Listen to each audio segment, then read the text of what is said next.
La sobremesa de la charla descriptiva irreverente está aquí, sin daños a terceros. Plática entre amigos con un toque muy pero muy suyo. Ya empieza Sin Daños a Terceros, con Edel López. Amigos, muy buenas tardes. Hoy estamos ya empezando el segundo mes del año de este 2022 que pasó enero. Ya ni sentimos la cuesta de enero, sinceramente. Y estamos comenzando este segundo programa del año a través de permanencias voluntarias en este su programa Sin Daños a Terceros. Y hoy vamos a platicar de un tema que pues yo creo que ya tiene que ocupar las agendas de todos los medios de comunicación que estemos en el aire. Es un tema que nos tiene que preocupar a todos ya, porque ni siquiera nos vamos a quedar con el paquete nosotros, se lo vamos a dejar a todas las personas de nuestro futuro.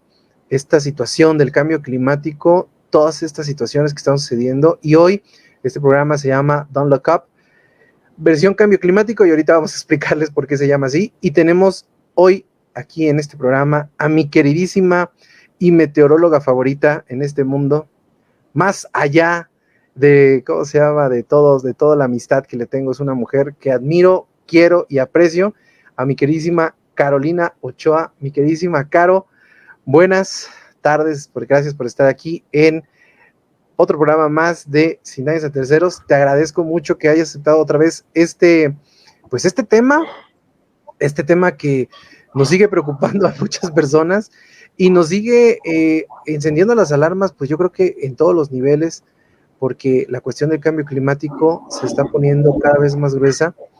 Y hoy creo que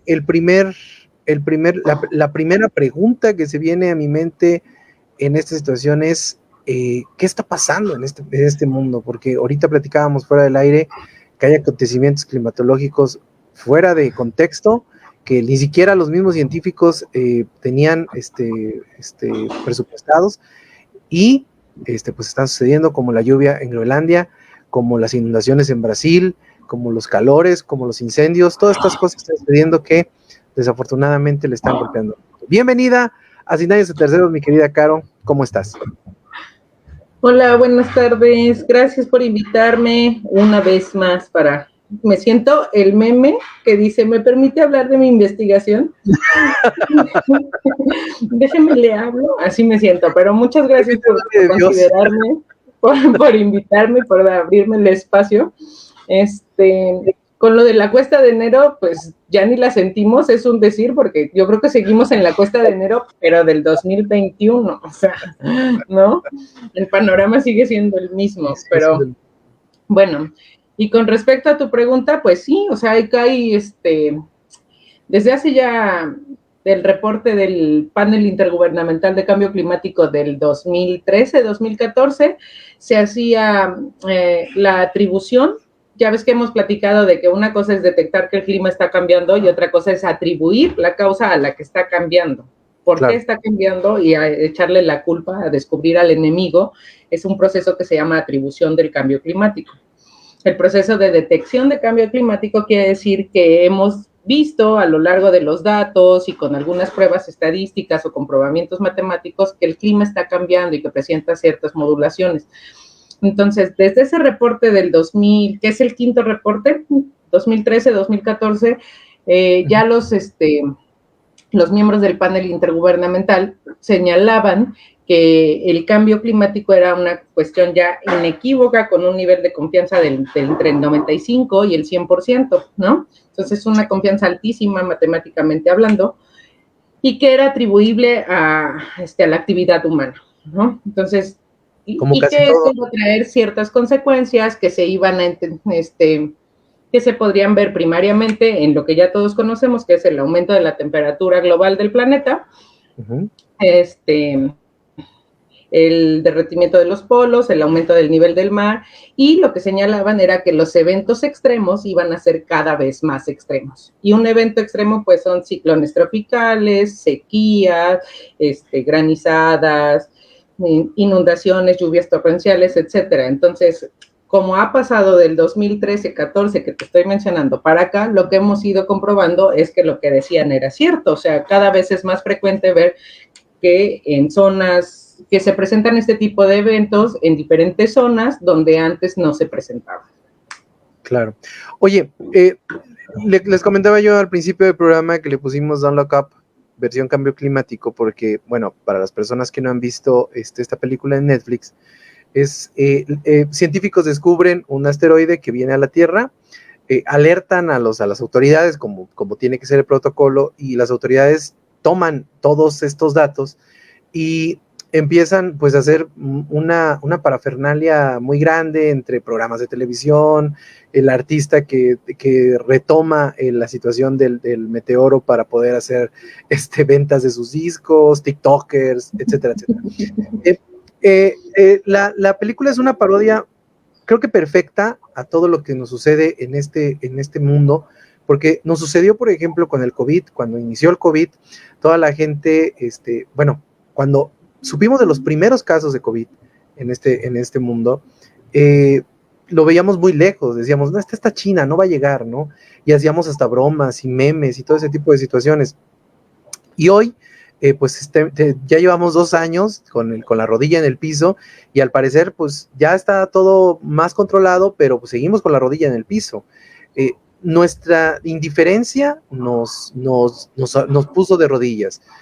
Pero también creo que esta cuestión del cambio climático ha sido un poco paralela a la situación de esta película de No mires arriba, porque al parecer tú y yo una vez lo platicamos en una plática informal, que están muy preocupados por el COVID, pero creo que nos tendría que preocupar más en la agenda el cambio climático, pero como el cambio climático es únicamente para hippies, ahora sí es un tema de hippies que salvan la tierra, de científicos locos y todo ese tipo de cosas, no está dentro de la agenda de los países. Pero tú sí ves una situación muy parecida a lo que está sucediendo en la película, con lo que estamos viviendo ahora en este mundo en cuestión del cambio climático, que ahorita vamos a platicar de unos datos más adelante, pero sí es una cuestión muy preocupante, ¿no? Ver, pues, que a la gente sinceramente le vale madre que los polos se estén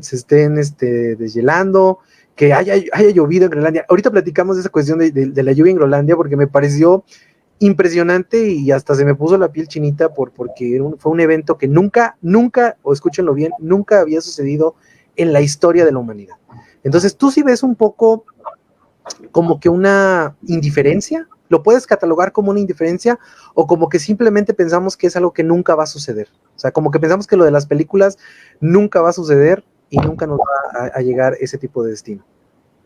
Ok, hay como varias cosas, o sea, la película ha hecho como esta llamarada de atención, pero básicamente tú le puedes poner el tipo de desastre que gustes, ¿no? O sea, la película se presta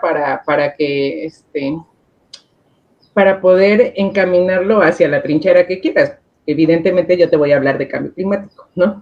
Pero puede ser la cuestión del COVID, puede ser no sé, pueden ser muchos temas los que pueden. Claro. Y el problema básicamente que yo veo es que en cuestión del cambio climático es que a la mayoría, si no es que a todos, nos han vendido el cambio climático como algo, o sea, si tú piensas en cambio climático, lo que ha sonado por muchos años es esto de el osito polar que se va a quedar sin casa, ¿no? Sí.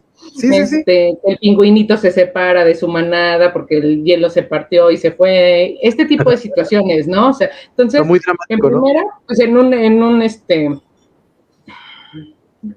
en estas latitudes y demás, pues no sientes como un problema propio, ¿no? Porque dices, claro, pues aquí ni hay osos polares, ¿no? O sea, yo no he visto más que los pingüinos del acuario, entonces no te ves como como un problema, no hay una cuestión de apropiación que no está sucediendo. Y la otra es cómo se ha vendido los medios esta cuestión del cambio climático, ¿no? También, no solo es la percepción de la sociedad en general, sino también la cuestión de cómo se ha comunicado, ¿no? Este problema claro, de traducir el lenguaje con el que hablan los científicos, ¿no? ¿Cómo traduces estas ecuaciones, estos modelos? Y esto es real, va a pasar pasado mañana, ¿no? o el próximo año, y la incertidumbre es de tanta, y entonces, ¿cómo le explicas a un tomador de decisión que este 2.5 no es que no el 1.5 de grados de temperatura que dicen del calentamiento, ¿no? Del calentamiento global. Entonces todo el mundo dice, pues ayer estábamos a 18, hoy estamos a 22, ahí están 2 grados y no pasó nada. Claro ejemplo de eso, de esta frase en concreto, pues es lo que dijo Donald Trump, ¿no? Sí, claro. Dijo, aquí estamos, ¿cuál calentamiento global? Y le cayó el vórtice polar, pero bueno, ¿no? Entonces también no lo han vendido como algo muy lejano y como algo muy, la cuestión de la comunicación, cómo desenvolver en lenguajes, comunes, en un lenguaje explícito, bien explicado, qué es lo que está pasando y las repercusiones. Y el tercer problema que yo veo es que es una cuestión que se ha hablado durante mucho tiempo, que si bien está ya resonando en una agenda mediática, en una agenda de los gobiernos, ¿no? Ya está resonando. También a la par, el clima ha ido teniendo estas modulaciones y nosotros nos hemos ido adaptando. Entonces, obviamente, ya tu percepción va cambiando. Entonces, este conjunto de cosas hace que sigas diciendo la mayoría de la gente, a nosotros no nos va a pasar, eso no existe, porque tú ya en tu cotidianidad ya te fuiste acostumbrando, o sea, ya estás acostumbrando a que hoy sale el sol y mañana puede estar lloviendo a menos 3 grados, ¿no? Entonces, este tipo de modulaciones ya pasaron, tú ya ya te estás apropiando de ellas y entonces ese gran espectro lo pierdes de vista. Oye, pero por ejemplo, esta situación que estamos viviendo aquí, digo, Jalapa siempre ha sido muy berrinchuda en la cuestión del clima, pero por ejemplo, estas situaciones climáticas que estamos viviendo aquí en Jalapa, en donde enero vivimos unos fríos congelantes y en diciembre calor, también tiene mucho que ver ahorita con lo que estás explicando, ¿no? O sea, estas situaciones en donde el año pasado, leía yo, fue uno de los años más calurosos en la región de Jalapa, ¿no? Entonces, te pones a pensar un poco en la cuestión de que probablemente nos estamos adaptando tanto que, como dices tú, nos está importando poco, pero eso no quiere decir que el problema siga avanzando, o sea, que las situaciones sigan ocurriendo de una forma tan gradual y tan lenta que no nos estamos percatando que nos está cargando el payaso de una forma muy, muy tranquila, ¿no? O sea, porque hoy estamos hablando de temperaturas, por ejemplo, aquí en Jalapa. Voy a hablar de local para después hablar en un plano nacional, ¿no? Nacional e internacional. Pero, por ejemplo, en la zona de Jalapa ya vemos temperaturas de más de 36 grados. Eso ya es algo increíblemente impensable. Después vemos fríos muy cruentos en enero, febrero, porque en marzo vuelve a comenzar el calor, en teoría, ¿no? Pero se adelanta la época de lluvias.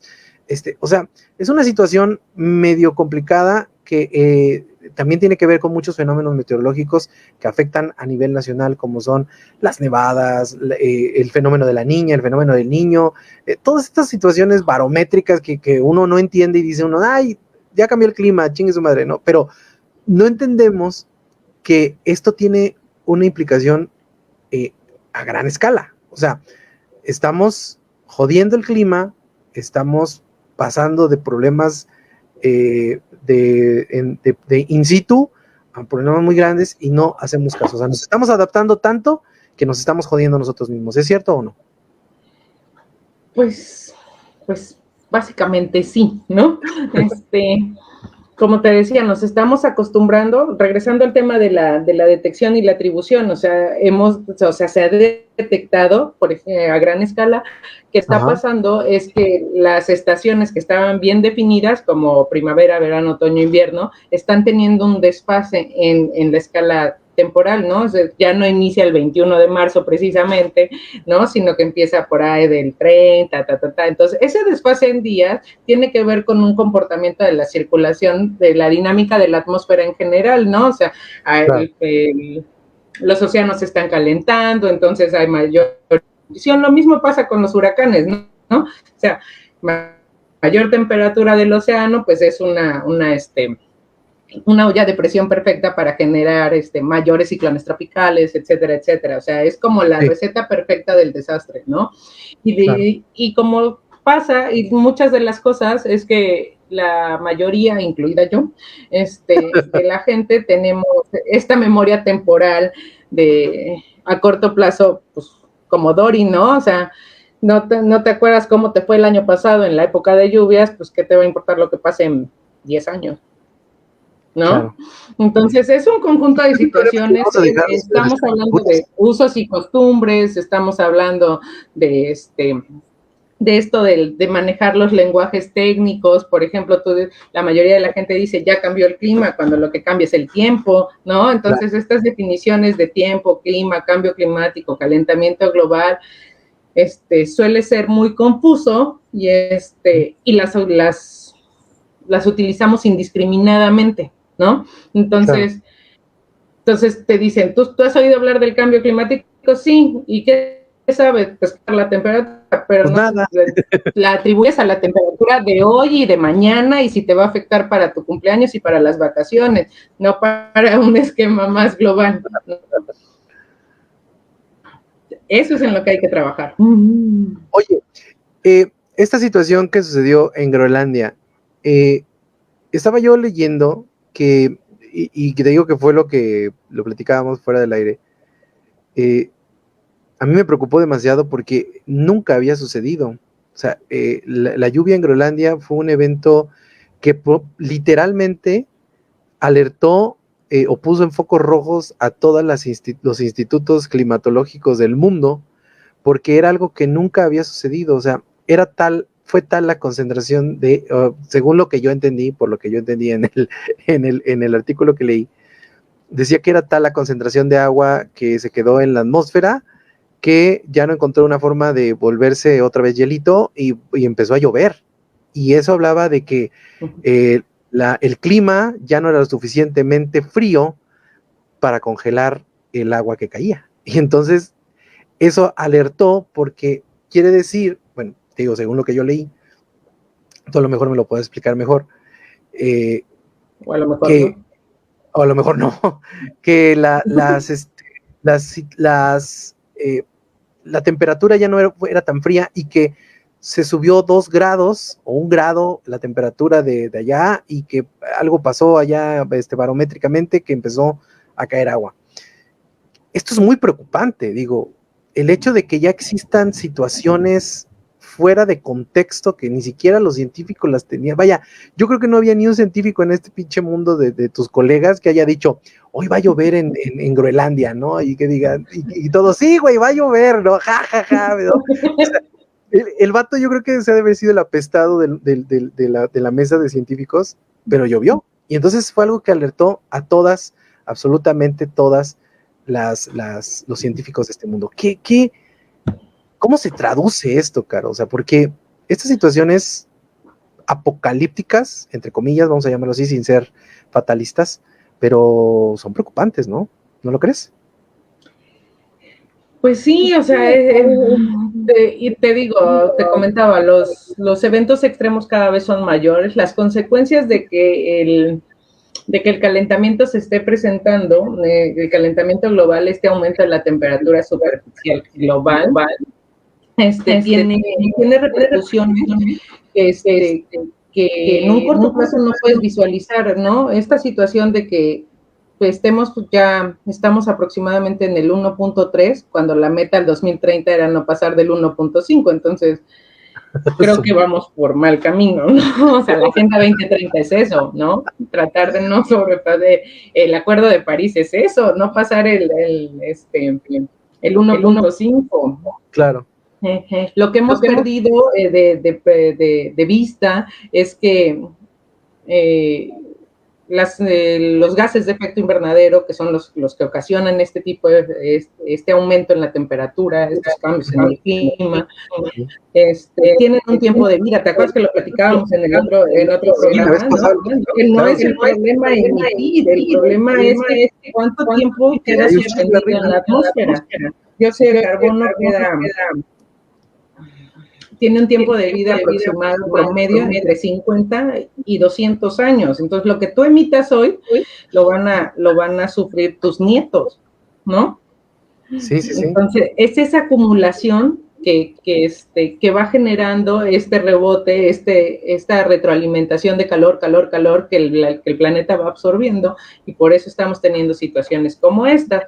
Ahora, también nos lo han vendido como que el cambio climático es casi el apocalipsis y el fin del mundo, y no, o sea, y tenemos películas para dar y regalar, o sea, está La Falla de San Andrés, ¿te acuerdas? El día después de mañana, y así el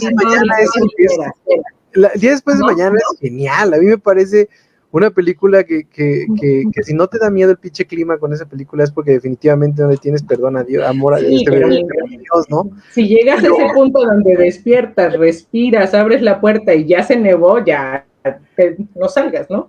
Y la vez pasada platicamos de eso. Lo que voy es que no lo han vendido como algo sumamente catastrófico, cuando en algunas regiones que son muy contadas, pero sí, resulta ser efectos benéficos, ¿no? O sea, zonas que no eran agrícolas se pueden volver zonas agrícolas. En algunas regiones de China y de Asia se ha visto que ahora se puede producir ciertos cultivos como arroz y este tipo de cosas donde antes no. O sea, no todo es malo.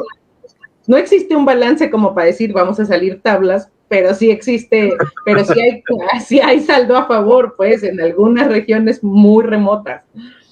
Sí, claro, o sea, estamos hablando de el caso de Groenlandia, por supuesto, ¿no? No, pero el proceso de tener cierta temperatura en cierta capa de la atmósfera para que en lugar de un copito de nieve se vuelva gota, pues ya quedó claro que la temperatura, el aumento de la temperatura de estos casi dos,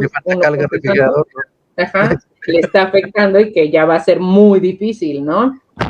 Oye, pero por ejemplo, yo leía el otro día, digo, de estos artículos sensacionalistas que aparecen en las redes sociales, que también, digo, no abonan en nada y también provocan demasiada confusión, ¿no? Entre esos yo. Pero, por ejemplo, a mí sí me pareció bien chistoso. El otro día leía un post de alguien, X, no sé quién fue, que decía que adiós Puerto de Veracruz, ¿no? Bueno, para los que no lo sepan, por ejemplo, el puerto de Veracruz está abajo del nivel del mar, o sea, fue una situación que estuvo, era costa y que después pues empezó a crecer y entonces el nivel del mar quedó acá y luego no sé, alguien me explicó una vez eso. Y entonces resulta que si tú te pones a visualizar cómo era el puerto de Veracruz hace, no sé, 100 años, pues el agua no llegaba hasta donde está ahorita, ¿no? O sea, la mancha urbana fue empujando al mar literalmente hacia afuera y hacia adentro, perdón, y bueno, nosotros empezamos a ocupar sus espacios. Pero algo sí es cierto, o sea, si llegara a haber un deshielo de apocalíptico, que no creo que suceda, pero, o quién sabe, tu cara no me proporcionó mucha tranquilidad, pero por ejemplo, sí puede llegar a suceder que en esos lugares remotos existan situaciones benéficas, pero también nos puede cargar el payaso a muchísimos países costeros, ¿no? O sea, llámese Puerto de Veracruz, llámese Cancún, llámese Dubái, por ejemplo, que fue algo que crearon ellos para poder hacer ese archipiélago. Pues Nueva Orleans, ve con lo que pasó con Katrina. O sea, estas situaciones, los gobiernos, me imagino, quiero pensar que los gobiernos ya están visualizando esto, o sí definitivamente es así como que Don't Look Up a forma remasterizada. ¿Tú cómo ves eso?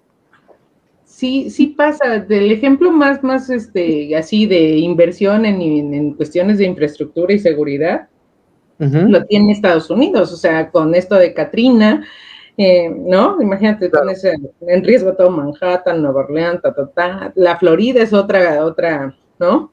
Sí. Y yo había visto que tienen una inversión, o que habían, no me acuerdo dónde, eso sí, no, pero que estaban mecanizando las calles, las que están a orilla de playa, por así decirlo, para levantar barreras en caso de que las alertas, para que no entrara el agua a la ciudad. Pero pues imagínate un país de tercermundista como nosotros, pues ¿cuándo, no? Las escolleras van a poner tres costales de cal y de arena, perdón, y se van a llevar 5, ¿no? O sea, Así como en Plaza Museo, así. Así igualito. Ajá, ¿no? Sí, Pero claro. también es cierto que una cosa es la cuestión climática, pero no va desligada de todos los de otros factores. Ahora está muy de boga, muy de moda y hablar de los límites planetarios y toda esta interacción entre ellos, que es lo que generan pues, hasta cierto punto, ¿no? Hay un documental en Netflix que se llama así, Los Límites Planetarios.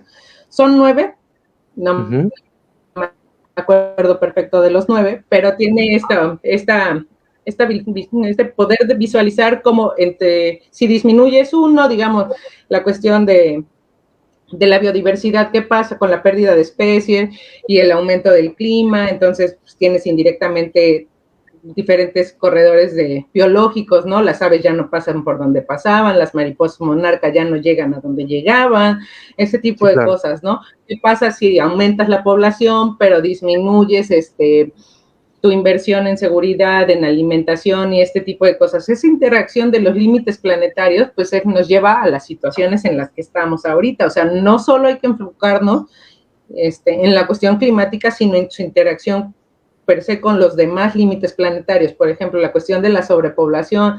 ¿Qué pasa si, te pongo el espectro, qué pasa si si se va a aumentar la población a como vamos, ¿no? Pero ya las zonas agrícolas por la cuestión climática ya no van a tener el mismo rendimiento para producir y alimentar a todos los que estamos aquí. Entonces vamos a tener un problema de seguridad alimentaria muy grueso. Entonces sí nos va a pasar como la película esta viejísima de Viggo Mortensen, donde se matan todos por una Coca-Cola de lata, ¿no? La del camino se llama. O cuando el destino nos alcance, ¿nunca viste esa película? También, entonces vamos a llegar a esa situación porque también tenemos que pensar en esas cosas. O sea, claro, no va a ser un problema de clima, va a ser un problema tan solo de agua. Imagínate la crisis para poder solventar el consumo del abastecimiento de agua de toda la población. Entonces, estamos hablando de que tenemos que pensar en un esquema más global y en un esquema más holístico. O sea, no solo es que el clima esté cambiando y por qué está cambiando, sino qué vamos a hacer y cómo lo vamos a resolver. Pero como te enseñaba en la grafiquita que publicó hoy la Organización Meteorológica Mundial, se ha venido hablando años en sobre el fenómeno, y como bien dices, o sea, los primeros les dije, ay, ¿cómo crees? Esto no va a pasar nunca, ¿no? O sea, mis ojos no van a estar para verlos y ya con eso. Oye, ¿no? pero por ejemplo, yo leía también el otro día un artículo de una persona de Estados Unidos, un tipo que aseguraba que las personas que se dedican a cuidar el medio ambiente desde sus casas, pues en sí no están ayudando mucho, ¿no? Porque él comentaba de que, o sea, sí, tú levantas tu botella, ¿no? O sea, tu botella de plástico, ¿no? Pero no vas a tener esa botella de plástico 50 años que se tarda en degradar en tu casa, ¿no? O sea, la tienes que llevar a un lugar en donde la procesen y ese lugar de procesamiento hace la contaminación que tú no hiciste, la contaminación 20 veces que tú no hiciste al tirar esa botella, ¿no? O sea, él habla de los ciclos, de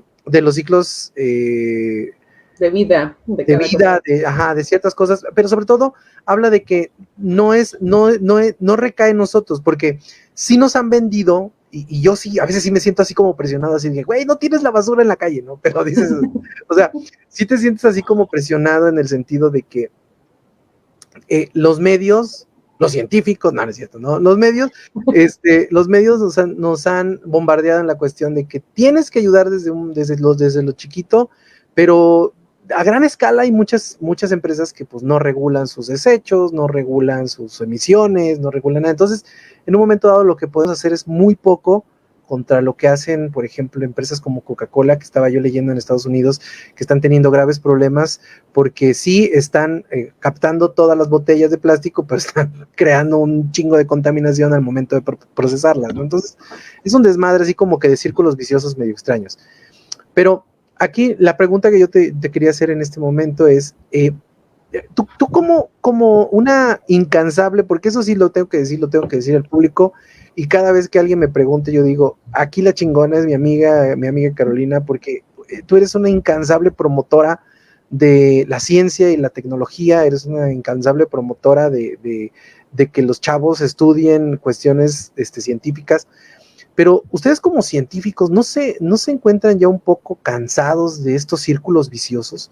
O sea, ustedes como científicos no se encuentran ya como que, güey, ya, ¿no? Ya, mira, ¿sabes qué? Hagan lo que quieran, ojalá venga un pinche tsunami mañana y se los cargue la chingada a todos, para que vean que yo tenía razón, ¿no?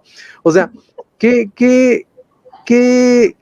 ¿cuál es el grado que ustedes tienen como científicos de tolerancia a todas estas cuestiones indiferentes que hay en todo este mundo?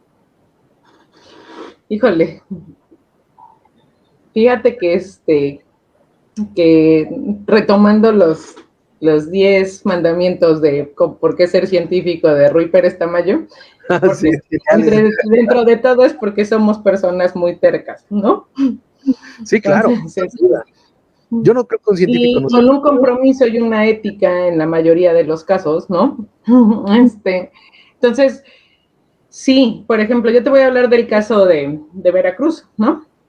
Uh-huh. En Veracruz se ha hecho un trabajo extenuante en cuestiones de investigaciones de cambio climático, que sean que con la responsabilidad de, que hablemos de la Universidad Veracruzana, de resumirlo y ponerlo en un lenguaje, ¿no? De lo que hemos venido hablando, y decir, mira, este libro de 500 páginas te lo reduje a 25, diciéndote, esto es gravísimo, esto es de alta prioridad, esto es con una modalidad baja, con una incertidumbre, ¿no? En ese esquema de, si sigues este decálogo, podrías armarla. Y se ha entregado a la agenda política de los gobiernos que han ido entrando, y yo creo que es un buen calzador de escritorio, porque no ha pasado absolutamente nada, ¿no? O sea, se han hecho esfuerzos aislados, o sea, se está trabajando, los esfuerzos son muy aislados, y lo que pasa en el caso de la política es que tú haces un avance, o sea, tú tienes un avance, un acercamiento como científico con el tomador de decisión en la escala que quieras, municipal, estatal, federal, lo que quieras, pero la temporalidad es muy corta. Entonces tú le vas a decir, por ejemplo, yo llego hoy al gobierno municipal y le digo, oiga, Jalapa va a tener problemas de inundaciones y en unos 10 años. Dice, no me toca en mi gestión, ¿no? Entonces hay que buscar otra forma. ¿Te han llegado a decir? ¿Así de plano te han llegado a decir? Pues a mí no, pero sé qué pasa, ¿no? O sea, sí, pero o sea, tú conoces entonces, casos. Y luego viene cambio, vas avanzando y te sientes emocionado, como el nerd que somos en la mayoría, ¿no? Así, entonces, no sé qué. Y de repente, hay cambio de administración, y así como pasó con Donald Trump, o sea, a mí no me importa este tema y no va a ser parte de mi plan de trabajo, y desapareció todo, ¿no? O sea, no es que pase solo en México, no es que pase solo en Latinoamérica, o sea, tenemos a un país del primer mundo con todos los recursos posibles para poder hacerlo, y llegan personajes como Donald Trump y dicen, no, el costo, y esto lo vamos a ver en unos años, el costo de la decisión de Donald Trump de haber salido del Acuerdo de París nos va a costar a todos, ¿no? Porque que llegue Biden y lo regrese y volvamos a arrancar, esos 8 años o esos años que estuvo Donald Trump es tiempo perdido que en cuestiones climáticas pues nos va a costar. O sea, fueron 3 años, creo que 3, no, fueron 4 años que estuvo fuera Estados Unidos del protocolo, ¿no? Sí, del Acuerdo de París, él llegó y dijo no. Y al fin y al cabo no pasó nada. O sea, ni pasó para bien ni para mal. Digo, nada más el güey fue por un berrinche que hizo y se acabó, ¿no? Digo. Pues no pasó nada en términos, no sé cómo lo quieras ver, pero si tú dices, Estados Unidos es uno de los países que más contamina en cuestiones de emisiones de gases de efecto invernadero, que es entre China y y él se sale y dice, yo no voy a cumplir lo que ya prometí, ya había firmado, pues los chinos dicen, pues yo tampoco, y entonces te empieza, ¿no? Pues chinga su madre. No, porque sí, y entonces no es solo la repercusión de que no lo haga, es el ejemplo para los demás, y si ellos, que son los principales contaminantes, como tú dices, el que yo tire la basura en su lugar, a lo mejor no tiene alguna repercusión si los grandes emisores no están haciendo nada. Y la otra, pues lo hace tan tan complicado porque se viene esta parte de, bueno, yo en el país que quieras, ya no quiero decir Estados Unidos, pero el país que quieras, gran productor dice, pues voy a poner mis empresas en otro país. Y entonces, ¿a quién le cobras esas emisiones? ¿Al otro país o al que tiene, o al dueño de la empresa? Entonces también se viene una cuestión económica, política, que lo hace tan complicado. No, pero me refería al que no pasó nada porque, o sea, el vato se pudo haber quedado tranquilamente dentro de los acuerdos de París sin absolutamente, o sea, para su agenda únicamente fue un berrinche de cumplir un punto de campaña, pero el hecho de que se saliera no implicaba una situación en donde, pues no sé, la cohesión que tiene Estados Unidos, porque aunque nos guste o no, Estados Unidos es el que provoca cohesión en muchas cuestiones políticas, socioeconómicas, de guerra, de todas cosas, o sea, son los que mandan y eso no nos tiene por qué molestar, que vaya, se hubieran puesto las pilas a otros países, ¿no?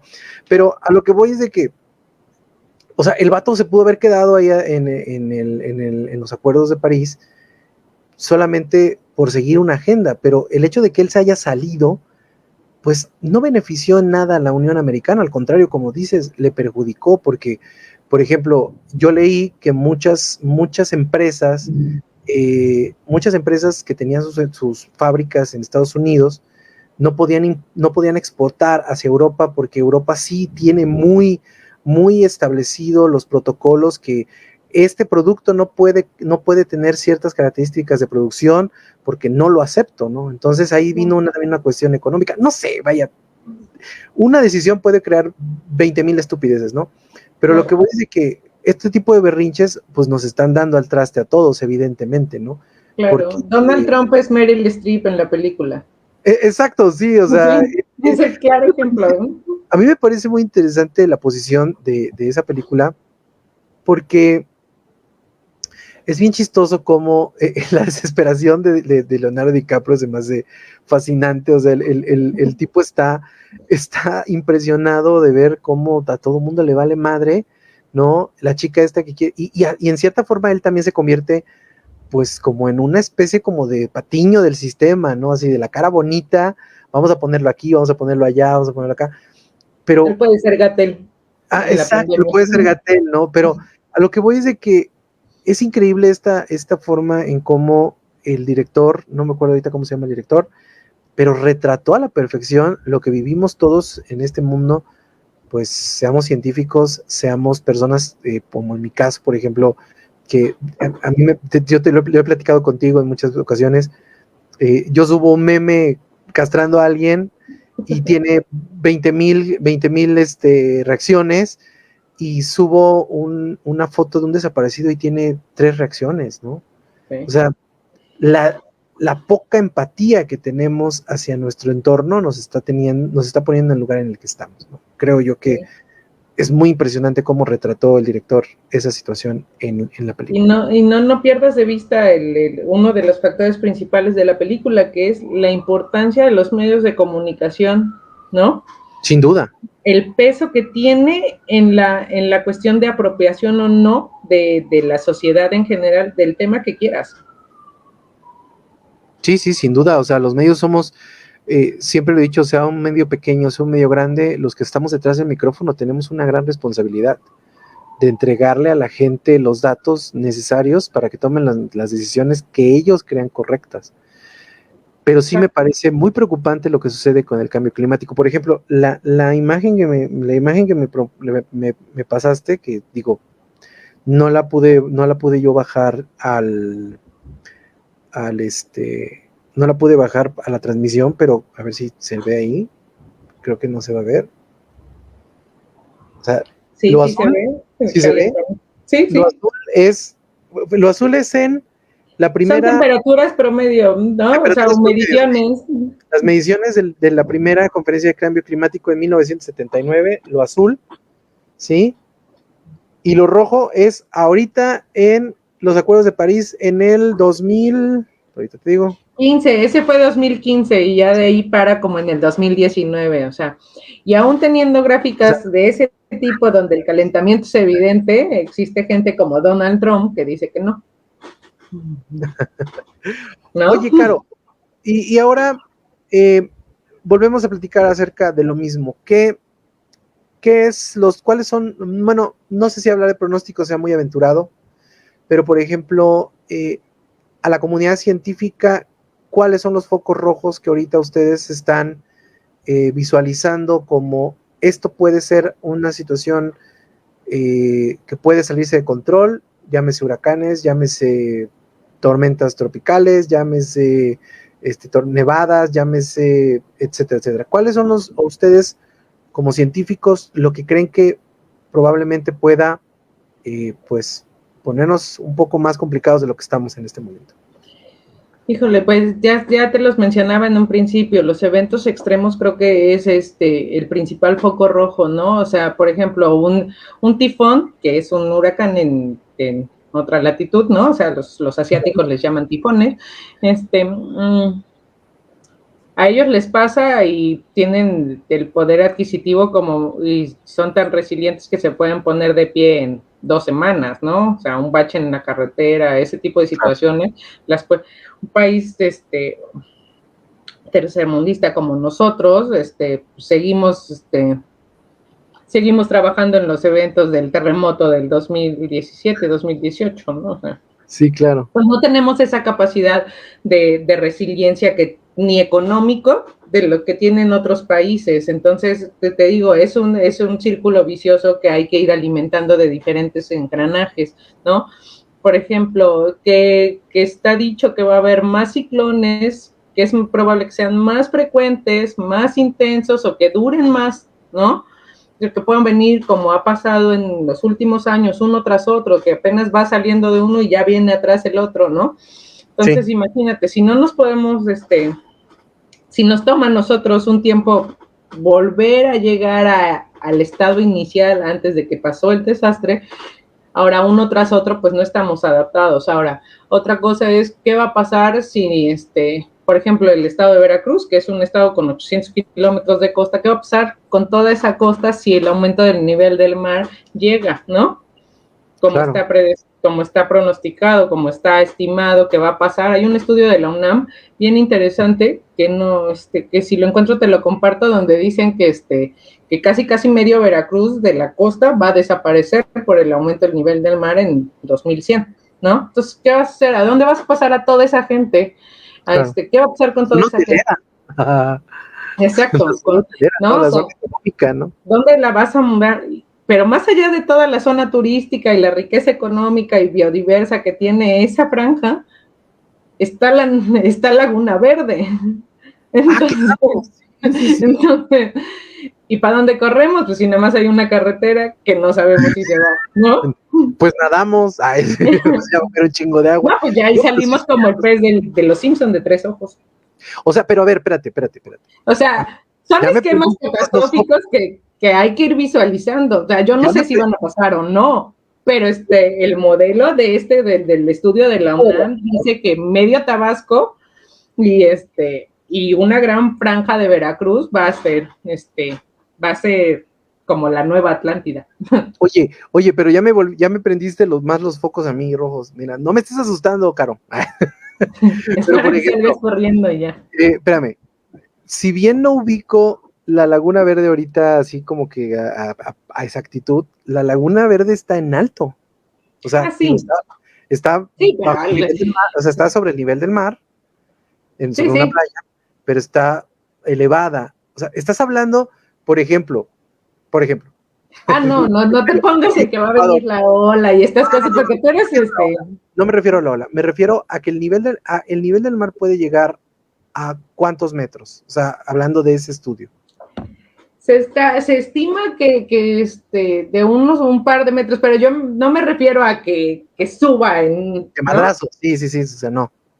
Es un aumento paulatino que va a ser medianamente lo que ha pasado en Chachalacas, que se ha ido comiendo la playa, que claro. A eso me refiero, no que todos vamos a hacer los snorkels ahora, ¿no?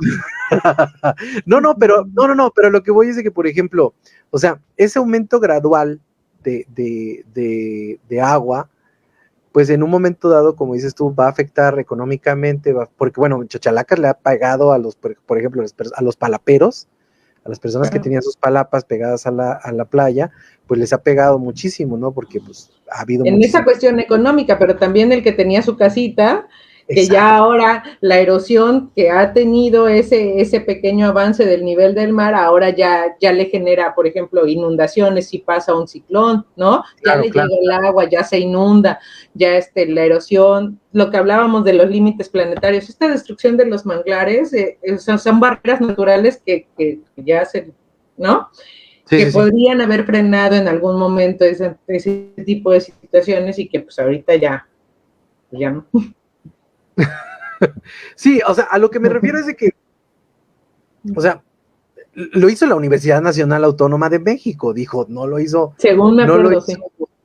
No lo hizo un güey ahí en una camioneta y con ideas conspiranoicas y que, o sea, lo hizo la Universidad Nacional Autónoma de México, la máxima casa de estudios de este país. O sea, es un estudio serio, me imagino. Sí, es un estudio serio. Oh, te digo, insisto, no me acuerdo si fue en la UNAM, pero lo voy a buscar y ya tú lo compartes si quieres. Claro, a lo que voy es de que sí se tiene presupuestado eso, ¿no? O sea, sí se tiene presupuestado dentro de la gama de todas las situaciones que pueden suceder en este país o en este mundo, pues sí se tiene presupuestado que el nivel del mar aumente de forma tan gradual que, como lo platicamos en un principio, no nos vamos a percatar que el mar cada vez lo tenemos más cerca de la puerta de la casa, ¿no? O sea, eso claro, sí puede llegar a pasar, ¿no? Sí, claro. Oye, y ya para platicar estos 10 últimos minutos que tenemos, aquí en México tenemos una situación grave. Creo que todas las veces que has estado en el programa lo hemos platicado acerca del presupuesto para las cuestiones de investigación científica y las cuestiones de todas estas cuestiones de presupuesto y asignación de presupuestos para la investigación científica. ¿Se ha arreglado algo? ¿Ha habido algún avance? Porque el presidente de la República dijo por ahí de septiembre que ninguna situación de investigación científica iba a cambiar, pero al parecer no ha sucedido. En tu ámbito de control, ¿ha sucedido? O sea, ¿sí ha cambiado o sigue igual? Hijo, ¿tú recuerdas lo que pasó con el CIDE? Sí, claro. Ah, bueno, pues casi está pasando lo mismo con el INTA, que es el Instituto el Instituto Mexicano de Tecnología del Agua. Ajá. Que en teoría, no te quiero decir mentiras, pero estaba la especulación de que lo iban a desaparecer para que formara parte de CONAGUA. Y el INEC, que es el Instituto Nacional de Ecología y Cambio Climático, como organismo descentralizado, iba a dejar de serlo para formar parte de la Semarnat. Entonces, todos los esfuerzos, ¿no? O sea, claro. No sé a ciencia cierta cómo se esté manejando esto pero a mí me parece un poco lamentable, ¿no? Porque a final de cuentas, el INEC ha tenido, es el organismo, ¿no? O sea, que se encarga de la política climática en México y entonces, ¿qué va a pasar primeramente con toda esa gente? ¿Qué va a pasar con todos los esfuerzos y con todo el trabajo? ¿A quién nos vamos a dirigir? ¿Se va a limitar, ese presupuesto se va a sumar a la Semarnat o va a pasar como los 19 fondos que nadie sabe dónde están, el Fonden, el Popreden, etcétera, ¿no? Entonces... Y que ya pedí al INAI, ya pedí al Instituto Nacional de Acceso a la Información, ya pedí, pues a dónde fueron esos recursos y que me pusieron ahí una leyenda de que no me lo pueden dar porque es de seguridad nacional. Vaya, así te lo pongo. Pues es por eso, porque es un fondo de desastres, por eso no te lo pueden dar. Eso sí es seguridad nacional. Ay, adelgazamiento. Sí, o sea, sí, también pides demasiado. No, pero a lo que me refiero es de que, o sea, sí es preocupante porque sí hay muchísimos proyectos parados, ¿no? O sea, sí. Bueno, en México ahorita en CONACYT está el año pasado y el anterior, se habla de proyectos nacionales estratégicos, los conocidos PRONACES, ¿no? Y dentro de PRONACES el cambio climático es uno de los ejes centrales, entonces sí está abordado, no sé qué tan fácil o difícil sea la asignación de los recursos, pero se está considerado. De hecho, es casi prioritario que tú vincules tus investigaciones a un proyecto nacional, ¿no? De estos estratégicos. Entonces hablamos de energías renovables, hablamos de cambio climático, hablamos de seguridad alimentaria, la cuestión del agua, hay varios. Entonces sí, transición energética y todas estas cosas sí están consideradas así como en la gran pantalla, la asignación de los recursos y cómo se haya gestionado, porque justo en esto, cuando se lanzaron los PRONACES y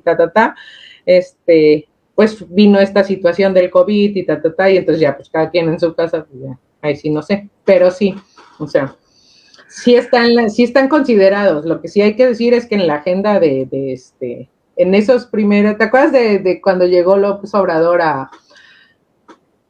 con su bosquejo de trabajo de las 100 acciones y estas cosas? Sí, claro, esos no tenían una sola que tuviera que ver con cambio climático.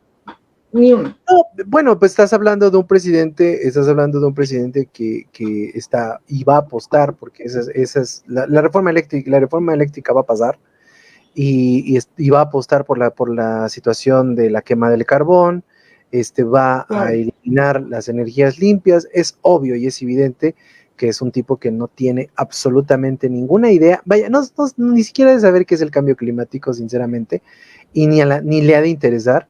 Y en segunda, yo creo que ni siquiera lo ha masticado, vaya, ni siquiera en el desayuno de la mañana. Es muy lamentable porque muchos proyectos sustentables se han quedado sobre el escritorio porque pues el señor simplemente no cree en eso y ahí se van a quedar, ¿no? O sea, Iberdrola, por ejemplo, no se me hace la mejor empresa del mundo, no se me hace así como que, ay, wow, es la empresa más sana del mundo, pero sus proyectos de parques eólicos son bastante interesantes. Y en México hay, tú bien lo sabes, digo, no te lo voy a contar a ti, tú eres la que más sabes de eso, hay muchísimo campo para poder crear estos parques eólicos, pero el señor dice que no, entonces, quién sabe. No, y algunos que son de inversión extranjera, es decir, la gente de otros países viene y monta y genera recursos para ellos y no para nosotros, con recursos naturales de nosotros, ¿no? Sí, claro. O sea, eso es lo que es más triste. Oye, Caro, y ya creo que siempre nos quedamos con más temas en este tipo de programas, pero... Qué bueno, para que me sigas invitando. Claro. Oye, y ¿cuáles son tus proyectos? Sé que tienes, me contaste hace unas semanas que estabas siendo productora de un programa de radio. De radio para Radio Más. Para Radio Más. Esa es una colaboración que hicimos desde el programa de estudios de cambio climático de la UB, desde el PQ, junto con Radio Más. Es la segunda temporada de un programa radiofónico que intenta la cultura ambiental, ecológica, que se llama Planeta 2030, donde tratamos de visualizar al cambio climático en general desde diferentes sectores: agua, agricultura, bosques, ¿no? Tenemos invitados expertos en todos, entrevistas, tenemos recomendaciones de cine, cápsulas, sondeos, trabajando en el tema específico. Cada uno de los episodios es un tema específico abordado, ¿no? Entonces está muy interesante, a mí me gusta mucho, está divertido, o sea, tengo que aceptar que es como mi inclusión a los medios de comunicación. Muy bien. Sale los lunes que a las 12 del día por el 107.7 de FM, es la segunda temporada y estamos colgados en Spotify por quien nos quiera oír en la primera y en la segunda temporada. Qué genial, Caro, la verdad me da muchísimo gusto. Yo lo digo fuera del aire y lo vuelvo a repetir, lo repetí a la mitad del programa, pero lo vuelvo a repetir, eres una incansable, eres una mujer incansable promotora. Bueno, no creas, sí me canso, ¿no? No, pero eres una incansable promotora de la ciencia y la tecnología, algo que yo te admiro y te respeto más allá de nuestra amistad, de los años que tenemos de amigos, pero siempre he dicho que eres una mujer profesional y siempre he dicho que eres una mujer que se dedica a chambearle a lo que más le gusta, que es la ciencia y la tecnología, y qué mejor vaya, yo estoy casi seguro que si te ponen un pinche proyecto de ir a reforestar el cofre de Perote en 3 días, te lo avientas porque eres tan loca que así eres, pero me da muchísimo gusto tener amigos como tú que saben tanto de este tema y que pues siguen apostando por la educación en un país que duele mucho decirlo, pero de educado no tiene nada, ¿no? Entonces, es complicado, sé que yo te entiendo muchísimo por lo que pasas, pero la esperanza creo que es lo que muere al último, ¿no? A eso es a lo que nos tenemos que aferrar, ¿no? Sí, bueno, te agradezco todas tus palabras, sabes que el cariño es recíproco, que los 200 años de amistad también, pero sí, o sea, tú también eres un promotor de la discusión y eso está padre porque faltan este tipo de espacios, ¿no? O sea, hay que abrir temas de los que nadie quiere hablar y ponerlos, o sea, hay que trabajar. Parte del trabajo científico que hasta ahora, que muy recientemente CONACYT está reconociendo es la divulgación. O sea, no sirve de nada, como siempre se dice, conocimiento no compartido. ¿Qué? ¿No? ¿De qué te sirve saber mucho si no lo puedes compartir con la gente, ¿no? Claro. Entonces, parte de la responsabilidad de un científico es eso, tenemos que compartir y tenemos que hacerlo y aprender a hacerlo, o sea, no es solo vengan y hablen mi lenguaje, es que yo tengo que aprender a hablar el de todos, o sea, he tenido pláticas de cambio climático con niños, de pláticas de cambio climático con agricultores, o sea, y en todos ese es un problema de comunicación de la ciencia. Gracias a Dios, CONACYT está reconociendo la divulgación y la comunicación de la ciencia y eso nos ha abierto más espacios y ya no pareces el loquito de déjame contarte, ¿no? Sí. ¿Quiere que le hable un poco de Dios, por favor? Por favor. No, o sea, déjeme hablarle, le juro que este modelo va a ser traducido de una manera elegante y hasta divertida. Pues, Caro, qué gusto tenerte en el programa. ¿Algo más que quieras agregar? Nada, pues los invito a escuchar Planeta 2030 en los lunes. Estamos trabajando también a hacer mi comercial de, pronto va a salir la convocatoria de la maestría en Ciencias de la Tierra, donde trabajamos cuestiones de cambio climático, de climatología en general, para que todo aquel que se siente interesado pueda consultar la convocatoria y si se siente partícipe, los esperamos muy bien. Perfecto. Pues, Caro, no te me vayas, insisto, me da muchísimo gusto tenerte aquí, no te vayas ahorita para despedirnos ya fuera del aire, y te agradezco mucho que hayas estado en este programa de nuevo aquí en Sin Daños a Terceros, hablando del cambio climático y cómo, pues, no, literalmente la gente ignora esto y sobre todo los gobiernos ignoran pues todas las recomendaciones.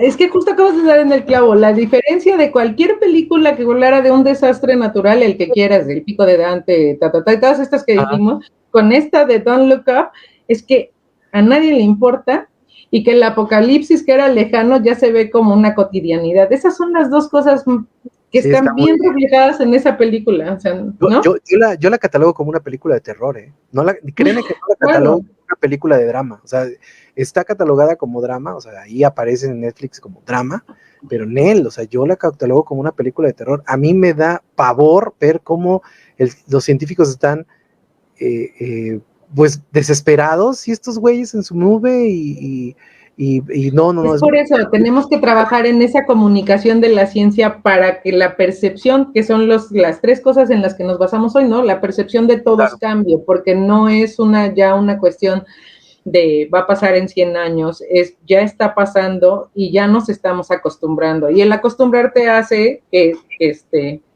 ya no actúes. Entonces tenemos que trabajar en eso. En verdad, es urgente. Es desgastante también. Por eso ya no se habla tanto en general de cambio climático, se habla de emergencia climática, porque ya tiene que ser atendido ya.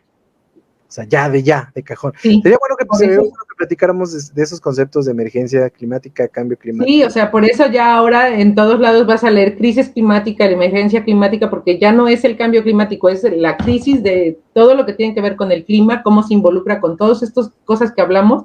Entonces se habla de crisis climática o de emergencia climática, ya no de cambio climático. Perfecto, pues vamos a hablar de ese tema en otro programa. Ya te dije que vas a estar aquí por lo menos una vez al mes. Yo con todo gusto. Perfecto, Caro, no te me vayas, te agradezco mucho que estés en este programa. Te agradezco mucho que estés aquí y que nos sigas ayudando a entender un poco más estas cuestiones del clima. Te agradezco mucho. Yo te agradezco más y a todos los que nos han escuchado, gracias por aguantarnos. Y nos vemos el día de mañana con mi querido Doug Livares en el programa Sin Nombre. El jueves nos vemos, no el jueves no, el viernes nos vemos en la resumida de Escenarios a Terceros y el sábado con mi querido Oscar Buches, Descabellados por el Cine. Mi nombre es Ede López, nos vemos la próxima semana en un nuevo programa de Sin Daños a Terceros. Hasta la próxima.